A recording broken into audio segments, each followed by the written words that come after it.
125 वर्ष तक भगवान धराधाम पर रहे। अब भगवान स्वधाम गमन का संकल्प ले रहे हैं। जैसे 7 दिन के आयोजन के लिए हम लोग यहां इकट्ठे हुए, आज 7वां दिन है, तो कल से ही सबके मन में जाने का संकल्प शुरू हो रहा है। कल इतने बजे निकलेंगे, ऐसे निकलेंगे, ये तैयारी करनी है, ऐसे करनी है। ऐसे ही भगवान भी, और निकलेंगे तो क्या होगा, सब कुछ जैसे ही निकलेंगे तो सब यहां जो भी कुछ दिख रहा है सब निकलेगा। टेंट वाले टेंट निकाल ले जाएंगे, माइक वाले माइक निकाल के ले जाएंगे, और हमारे आचार्यगण सभी चले जाएंगे, आप भी चले जाएंगे, ये सब चला जाएगा। भगवान भी संकल्प कर रहे हैं, किसका? संहर्तुमैच्छत कुलम स्थित कृत्य शेषः, अपने कुल के संहार का संकल्प कर किया भगवान ने। ऋषियों का शाप लगा है। भगवान अपने पिता वसुदेव जी को ज्ञान देने के लिए नारद जी को प्रेरित किया है। नारद जी ने आकर के वसुदेव जी को भागवत धर्म का उपदेश किया। बड़ा सुंदर वर्णन है भागवत धर्म का। नव योगेश्वर संवाद यहाँ पर हुआ।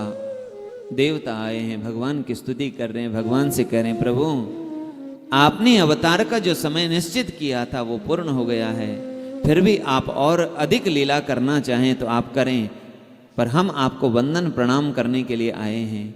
भगवान ने सभी देवगणों को आशीर्वाद दिया है। इधर भगवान द्वारिका से निकले हैं रथ पर बैठ करके, एक दारुक को साथ में लिया और चले गए प्रभास क्षेत्र में, जहां आज सोमनाथ है। सोमनाथ के बगल में ही भाल का तीर्थ है, वहां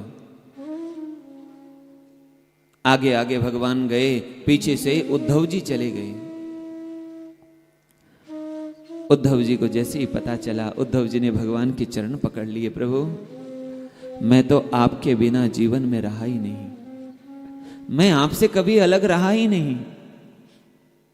मैंने आपके साथ बैठ करके भोजन किया, आपके साथ सोया, आपके साथ सदा रहा, आपके बिना अब मैं नहीं रह पाऊंगा। आप यदि स्वधाम जा रहे हैं तो मुझे भी साथ ले जाओ।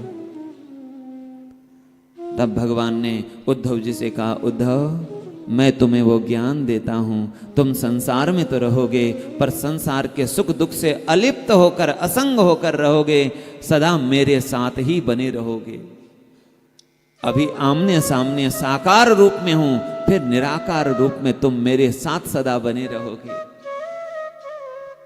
तब भगवान ने उद्धव जी को उपदेश किया, वही उद्धव गीता है। उसी में दत्त भगवान के 24 गुरुओं का भी वर्णन है। प्रभास क्षेत्र में भगवान आकर के एक पीपल वृक्ष के नीचे भाल का तीर्थ में बैठे हैं। इधर द्वारिका के लोगों को शाप लगा है। द्वारिका के लोगों ने मधु पिया है, शहद पिया, और उस शहद से ऐसा भ्रम पैदा हुआ, भूल गए कि मेरा अपना कौन है। जो अपने थे उनको शत्रु मान करके लड़ने लगे। एर का नाम की घास निकाल करके एक दूसरे पर प्रहार कर रहे हैं। बलराम जी, दाऊ जी जब समझाने गए, उनकी किसी ने नहीं मानी। दाऊ जी भी स्वधाम चले गए। द्वारिका के लोग लड़ते लड़ते केवल 4-5 लोग शेष रहे।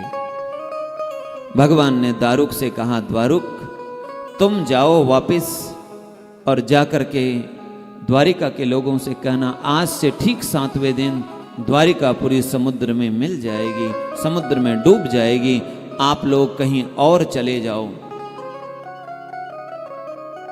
इधर भगवान पीपल वृक्ष के नीचे शांत मुद्रा में बैठे हैं, और उसी समय एक व्याध ने, एक बधिक ने एक बाण भगवान के चरणों की ओर छोड़ी है, और वह भगवान के चरणों में लग गई है। जैसे ही व्याध निकट आया, उसने देखा, भगवान के चरणों में प्रणाम किया। भगवान ने कहा, जो तुमने किया वो मेरी इच्छा से किया। तुम भय मत करो, तुम डरो मत, जाओ। या ही तुम मदनुज्ञात स्वर्गम सुकृतिनाम पदम, भगवान ने उस व्याध को स्वर्ग भेज दिया। उद्धव से कहा, उद्धव तुम मेरी चरण पादुका लेकर के बद्रीनाथ चले जाओ।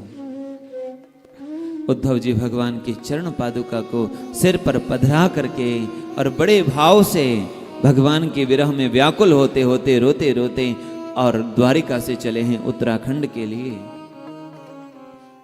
इधर भगवान ने व्याध अपने दारुक को भेजा है। अकेले में सभी देवगण आए हैं, भगवान की स्तुति कर रहे हैं, पुष्प बरसा रहे हैं, गंधर्व गा रहे हैं, अप्सराएं नृत्य कर रही है। आज भगवान स्वधाम गमन कर रहे हैं, देवगण दर्शन कर रहे हैं, सुंदर झांकी का दर्शन कर रहे हैं।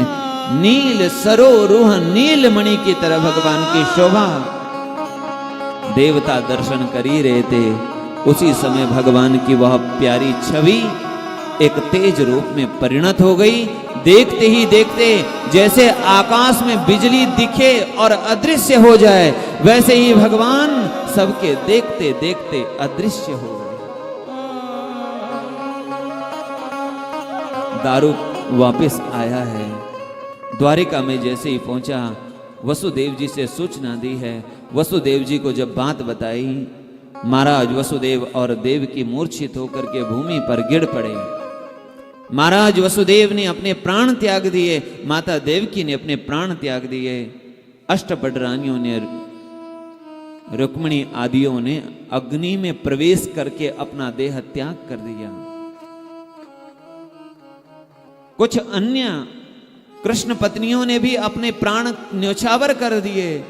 जो शेष बची, अर्जुन वज्रनाभ को लेकर के और उन सभी देवियों को लेकर के चले आए मथुरा में। सुखदेव भगवान यह कथा महाराज परीक्षित को सुना रहे हैं।